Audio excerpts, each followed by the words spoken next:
Thank you. I was about to say thank you, dConstruct. No, thank you, UX London. This talk is called The Product of Design. This is not about chairs, okay? I know like you go home and your mum says, what do you do, design? No, do you make chairs? No, this is not about chairs, but it is about where we sit, okay? So, Smithery is a strategic design practice, as Jeremy said. Strategic design is concerned with the factors around a thing and not just the thing itself. It bridges disciplines and departments, roles and responsibilities. And I've been doing this, as Jeremy said, for too long. Jeremy and I are like a terrible Daft Punk. We're sort of like older, greyer, slower, wiser. But Smithery started as an innovation studio and then became a strategic design practice. And as Jeremy said, I spoke at dConstruct in 2015, just as that process was becoming a thing. And I thought, since Jeremy sort of like put me on now in the kind of like in some crazy phantom zone double diamond between research day and product day, tumbling through space, it was time to revisit that first dConstruct talk. So, it is 2015, I am in Brighton. I am presenting at dConstruct. The theme is designing the future. And it's a talk about superheroes and narratives and Hamilton District Library and box office and interstellar meta-design, Mendeleev, five-dimensional libraries, Dennett, Descartes, inevitable pace layers, and is wireframing really heroic, which it still isn't, and everyone's favourite Catholic guilt, Batman. It is a tale told by an idiot, full of sound and fury, signifying nothing. I get some good reviews for that talk. Seriously, that's from Macbeth. Some of you will recognize it. But it comes at the point at which everything goes to shit. He's given 5 prophecies at the beginning of the play, and the whole point is it drives to this point where you go, well, was this fate that brought him here? Or if he'd never been given these prophecies, would none of this have emerged in the first place? Macbeth is a tragedy of prophecy. The thing about prophecies, though, is they aren't real. People can stand up and say, oh, this is definitely going to happen, and make you think, oh, well, maybe this is the future of an industry, design, technology, the internet. But are they? Is this really what we're going to be all doing all the time from now on in? Really? It is a tale told by an idiot, full of sound and fury, signifying nothing.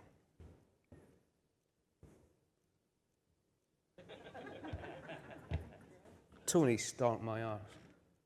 Elon is not inevitable, okay? We've been working under the auspices of Silicon Valley and technology, driving all of this practice for a decade more. And yet, why are we still here? Why are we told to get a seat at the table? We'll all be fine if design gets a seat at the table and influences the rest of the organization from this elevated view. But we don't even know which seat we'll be sitting in. So this is a project by Lucy Kimball at Central St. Martin's. So it's going to be a book called Design 2040. And this came at a really good time for this talk. So she'd worked with 3 separate groups of students, designing from her scenarios what different design studios might look like. So will you be a data center tweaking directions determined by data telemetry? Or will you be an elite tastemaker shaping luxury services amongst challenging scarcity? Or might you be locally deployed intermediary skilled in resolving context-specific issues? And that's just 3 scenarios of all of the different uncertainties around design that Lucy's looking at. Many, many different futures could emerge for what we in this room do. Yes, change is coming, okay? And you get this all the time. So this was in a newsletter. I was putting the finishing touches. I was putting the finishing touches on it this morning, but last week sometime. Of course, oh, it's all changing. Everything's going to change. It's AI, etc., which is really useful if you've got an AI course to sell, I guess. And indeed, in Emma's talk yesterday, we heard this is a moment. This is an inflection point. This is a change. But there's nothing in that inflection point that suggests, okay, we'll definitely know it's definitely going to be AI and whatever the fucking rabbit thing is. Instead, let's focus on what really feels inevitable, okay? The stuff that's coming down the track. The lived reality that scientists are presenting us with every day in news and reports and however they can. And we agree. So this is from the Design Council's Green Design Skills Gap report. 71% of designers say that demand for green skills will grow, yet only 43% think they have the capabilities to meet that demand. So there's a follow-up to this report coming, which the Design Council are doing with IEIPP, talking about this transition, going, well, these designers need to become green designers because that's where demand is and that's where society will need you. And yes, there's kind of some gaps between specific domain knowledge yet, but there's also a gap between industries going, oh, this stuff that designers are good at, are really can bring these skills, all of these different things. Industry needs to start recognizing that in design itself. Every design job is a climate design job, whether you like it or not. So going back to meta-design. Meta-design was all about nurturing the emergence of the previously unthinkable. And my point in that talk was, when we talk about designing the future, it's not our future, so why do we design it for the people who have to inherit it? Instead, it's about sort of like, how do we provide people with the tools to learn how to approach these things in different ways? And my position has changed slightly. And I go, it may not be our future, but it is our responsibility. So whatever you can do, in whatever way you can do it, from the seat that you are currently sitting in, becomes vital. So, I want to push beyond the basic skill set that I set out in that talk into some different tools, approaches, ways of thinking about what it is we actually do. So, what was missing from this? So this basic setup was saying what we should do is concentrating on moving elements around, mapping them out, and then finding connections and structures. But when I look at that now, I go, okay, so even just in the visual metaphor, we're saying that all of that stuff is the same, but it's not the same. It's all different. All of these single pieces of information are unique and distinct and can come together in many ways. And equally, we never consider just one individually. Everything is relational.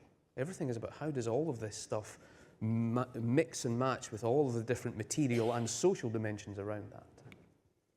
So we're really thinking more like this and less like this. But I started thinking, so why do we work in the abstract so often? Why do we think of information at one step removed? For years, for decades, we've been told to be afraid of drowning in data. Sorry if this is making the front row seasick. There's a tsunami of data that is crashing onto the beaches of the civilized world. So that's from the Information Architects Conference in 1996. Make people afraid of the thing that you do, and only you can sweep in and save them from it. Oh, we've been attacked by data. Please send some heroes. Metaphors are really interesting. What does information as liquid imply? Information as water or oil or whatever you say. The first thing is it implies that all information is all the same.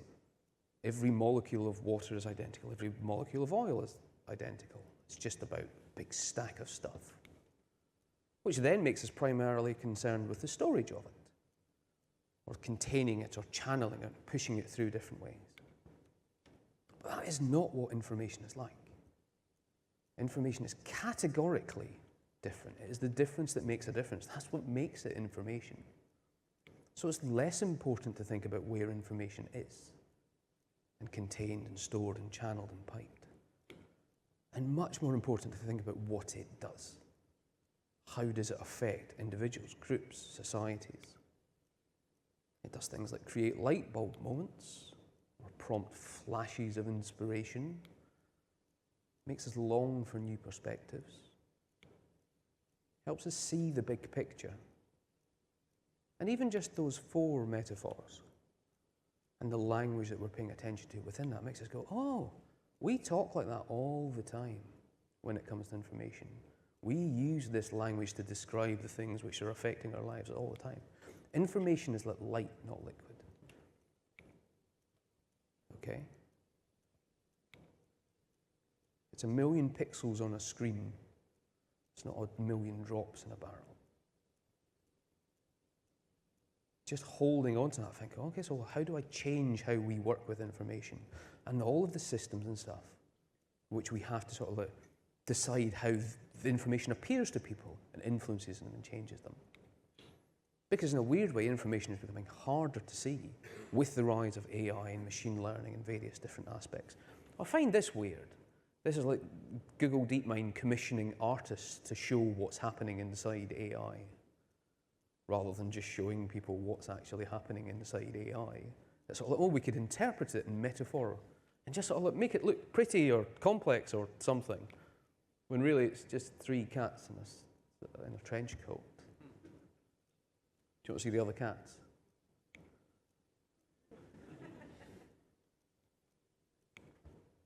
So I think quite a lot about revealing this information and thinking, what are the tools, if we are using information as a material and information is like light, that can help people see what's going on. And through lockdown, I started taking some tools I'd worked on before and working up others and new ones and things to go, okay, so how are you revealing the world to people so that they can change it in ways that are beneficial? So one of those tools is this. We call it the oblicoscope. It's to help you not look at the thing that you're looking at. Okay, so you go, I know you're looking at this, but what is it? What's it made of? Why does it exist? Who made it? Who uses it? What else is it used for? And there's a nice little thing we developed off Buchanan's 4 orders of design, where you say, right, point this at a thing and go, what's the appearance of them? So the stuff on the surface.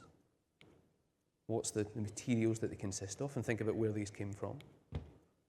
What are the interactions that they create? So what do you see when people are using these? And what are the systems that support them? Just so that people start really seeing the stuff that's in front of them. So we use this on like street scanning things that the Barcelona Futures course Jeremy described, and other places as well. But you're just taking people into an environment to say, what is this really? Becomes really powerful. Downstairs in the break, you will find I've made lots of little card ones. So if you want one, you can go and get one. They're on that table. And Louise found 60 packs of artifact cards from a previous UX London, so they are there too, but there's less of them. No stampedes, please. Another one of the tools is called Moments of Enlightenment. And this was really thinking about sort of like information at the highest possible level. We're going, there's so much information out there, and you can't ever hope to capture it all and to organize and to structure it. So what it is, we build as a person, individual mental models, or as a business knowledge management systems. And we go, the stuff that we've got in here comes through a set of sensing filters that we have. But then we sort of we have to progress. We go, okay, so what could we do next? Given what we know from the information that we filtered out of the world, what should we do? And you have a set of conceptual filters around that too. And you start thinking, okay, so there's probably 4 or 5 ways in which I'm used to things working. And then finally, when it comes to action, you've probably got a preference. There's a set of decision filters. We'll do this. This is the way that things work around here. And then, of course, that goes back into the world and you sense it again. But just, again, leaning into this idea of information as light rather than liquid allows you to question not just the information, but the filters that you use and how to describe those filters and change those filters to make a change when it comes to the action part. The main tool I'd like to talk about, though, is Zenko Mapping. So this is something we've used, well, basically since I started talking about it at Metadesign for Murph at dConstruct in 2015. So this was the original kind of like structure of it. But I'll just give you the quick précis. Essentially, you have social dimension and material dimension. In the social dimension, you have team, qualitative, quantitative.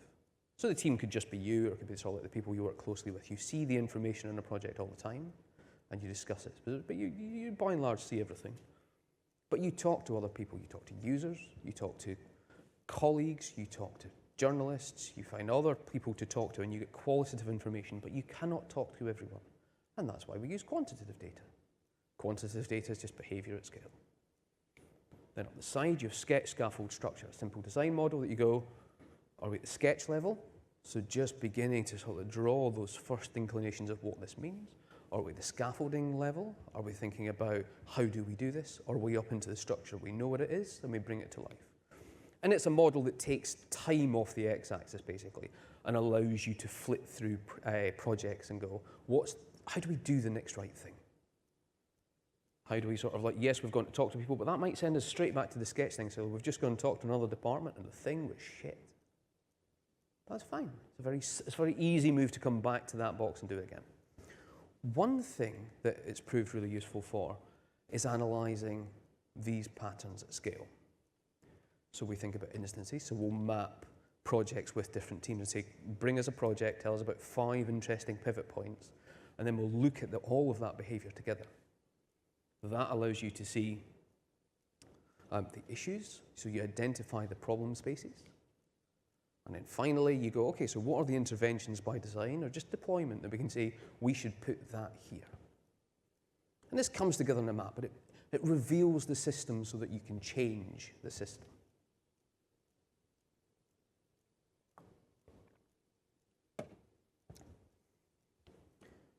But recently, I've been looking at my friend Dan's strategic design map. So funnily enough, Dan's book is where I got the strategic design bug from in the first place, and we both spoke at the same dConstruct, which is like some clever planning by Jeremy.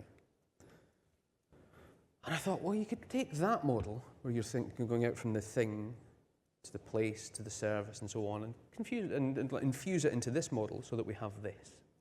With the material and the social, but we start having this kind of like system view of those two intermingling things. So up the center, you've got objects, places, services, systems, system of systems. The social is participative all the way up to representative, and then the material is operative all the way up to subjugative. And you can do simple things like the bin outside your house. You go, well, that's the wheelie bin, that's the object, it sits there.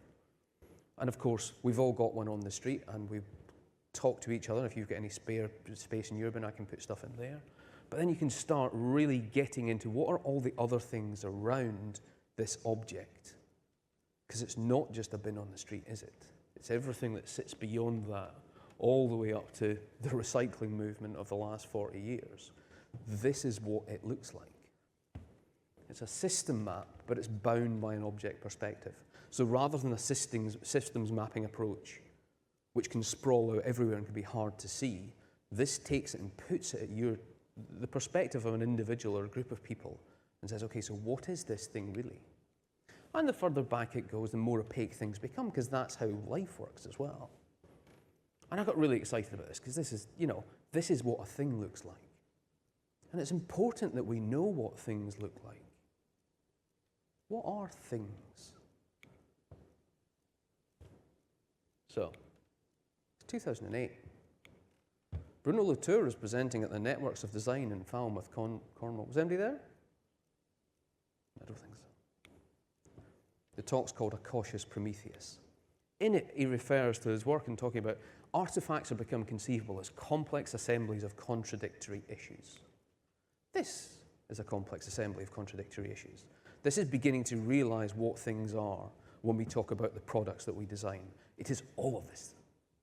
It is not just that bit, it is the whole thing.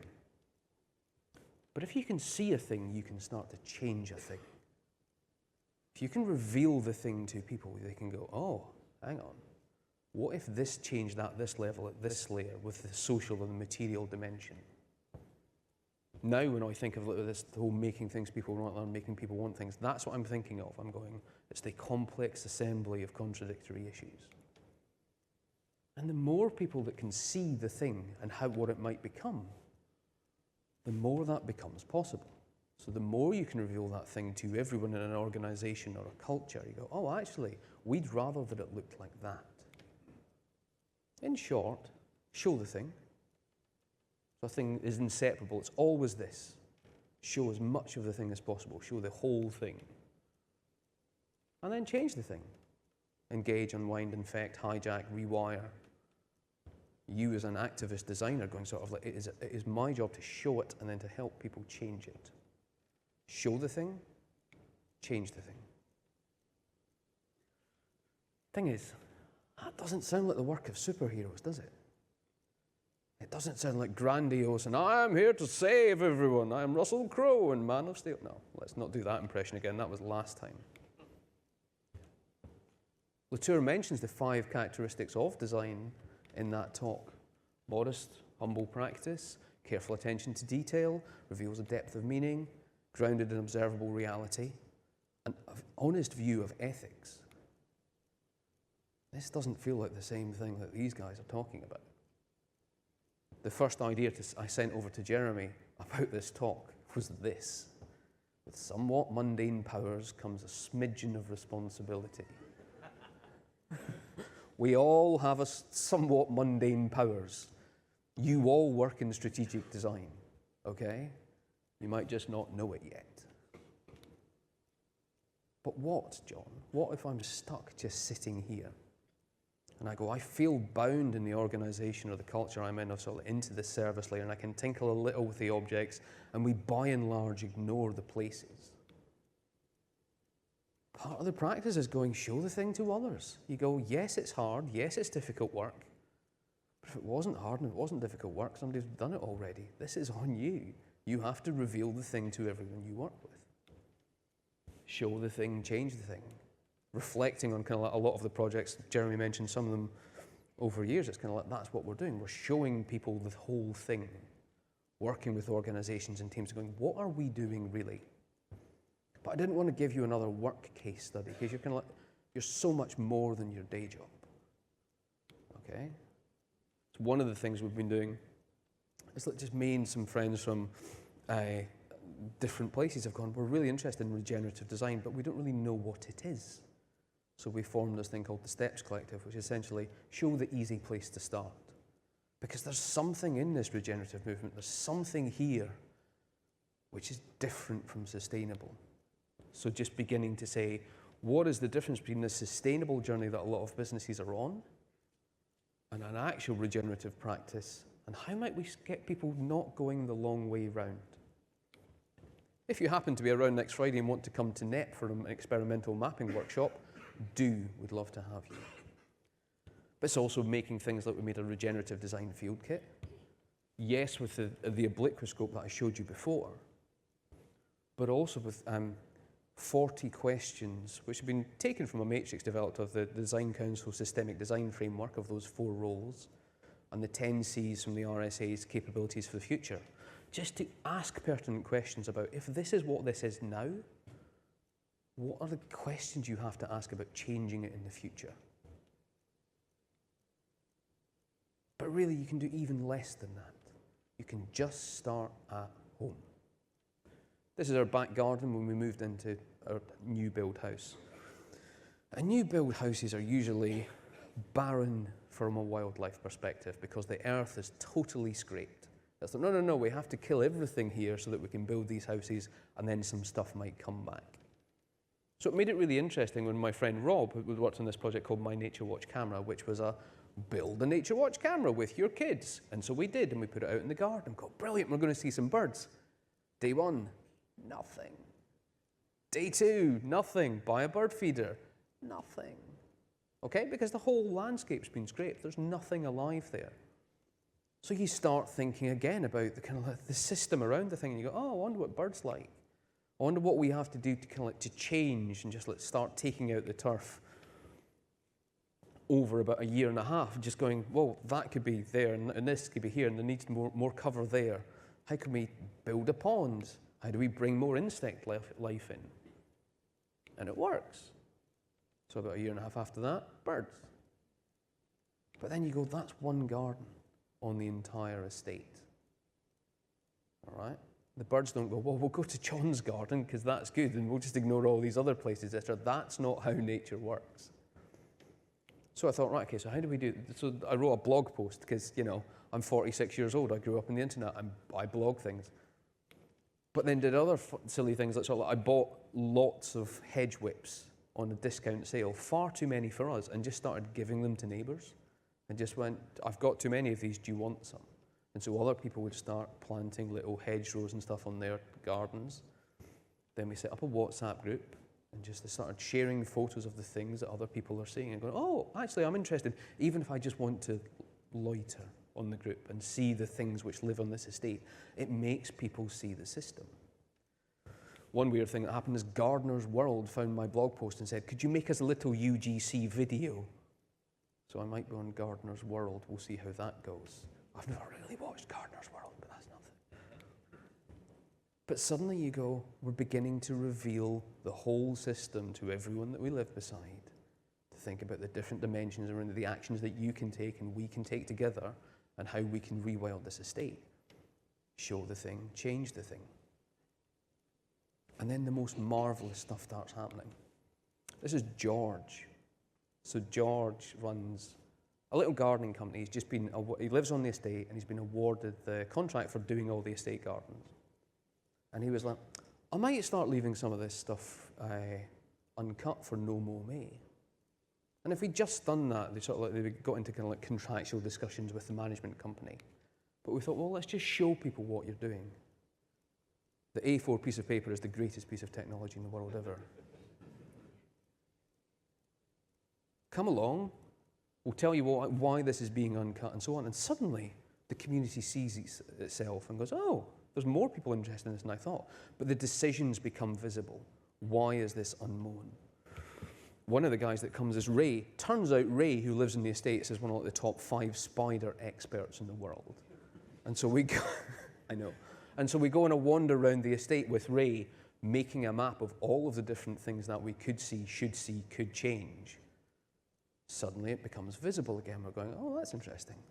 And then Tony, lovely retired guy, sends this message on Monday. Actually, maybe it's not just about our estate, maybe it's about all the other estates. How do we grow this thing out again?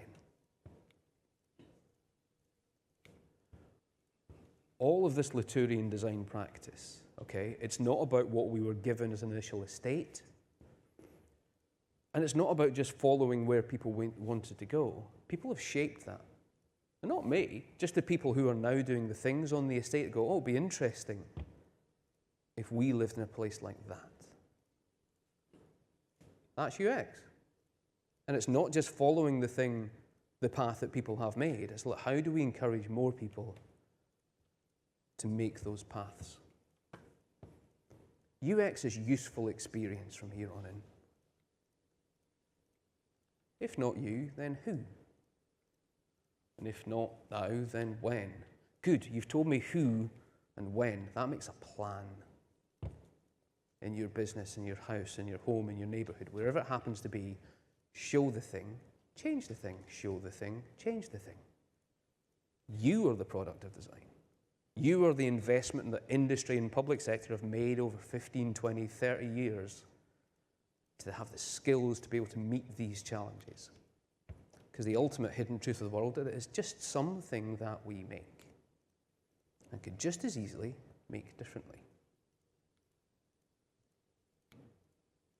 It's 2033. We are at the NEP estate. I'm presenting for Jeremy at Reconstruct. The theme is the design of nothing. Because the ultimate goal of this sort of design is kind of like, we should be celebrating the things that we did not do as much as the things that we do. The decisions we did not take, the resources we did not burn. But until then, I'll leave you some more ideas. So there's a QR code up there with all kind of links and things to and it's also downstairs printed out if you missed this. And tools to get started, well, you've got the obliquoscope you can pick up. But I just want to leave you with this. Design is not a superpower. It is not a superpower. We are just your friendly neighbourhood designers. So let's go and change the world. Thank you.